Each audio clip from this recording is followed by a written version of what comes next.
जय माता दी। आज हम आए हैं माता रानी के एक बहुत ही प्यारे भजन के साथ। तो चलिए शुरू करते हैं। जयकारा माँ शेरा वाली दा बोल साचे दरबार की जय। निक्का जिया मंदिर बना के माँ मेरी बह गई आसन ला के। निक्का जिया मंदिर बना के माँ मेरी बह गई आसन ला के। बह गई आसन ला के माँ मेरी बह गई आसन ला के।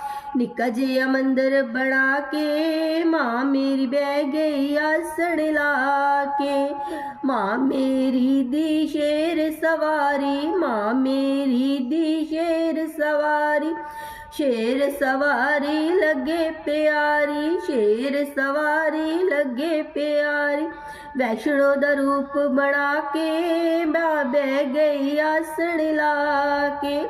वैष्णो दा रूप बना के माँ मेरी बह गई आसन ला के।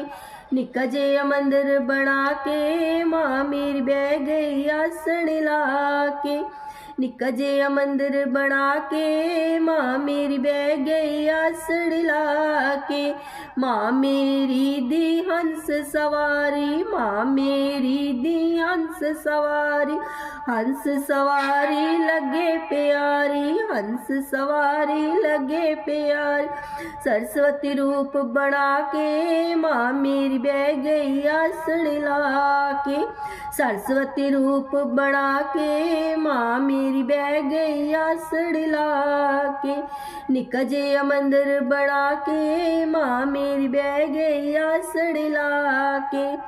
माँ मेरी दी गरुड़ सवारी, माँ मेरी दी गरुड़ सवारी। गरुड़ सवारी लगे प्यारी, गरुड़ सवारी लगे प्यारी। लक्ष्मी दा रूप बना के माँ मेरी बह गई आसन ला के। लक्ष्मी दा रूप बना के माँ मेरी बह गई आसन ला के। निक्का जिया मंदिर बना के माँ मेरी बह गई आसन ला के। माँ मेरी दी बैल दी सवारी, माँ मेरी दी बैल दी सवारी। बैल सवारी लगे प्यारी, बैल सवारी लगे प्यारी।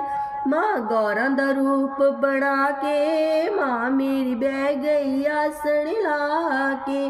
गौरा दा रूप बना के माँ मेरी बह गई आसन ला के। निक्का जिया मंदिर बना के माँ मेरी बह गई आसन ला के। निक्का जिया मंदिर बना के माँ मेरी बह गई आसन ला के। माँ मेरी दी गद दी सवारी, माँ मेरी दी गद दी सवारी। गद दी सवारी लगे प्यारी, गद दी सवारी लगे प्यारी। शीतला दा रूप बना के माँ मेरी बह गई आसन ला के। शीतला दा रूप बना के माँ मेरी बह गई आसन ला के। निक्का जिया मंदिर बना के माँ मेरी बह गई आसन ला के। निक्का जिया मंदिर बना के माँ मेरी बह गई आसन ला के। जय माता दी।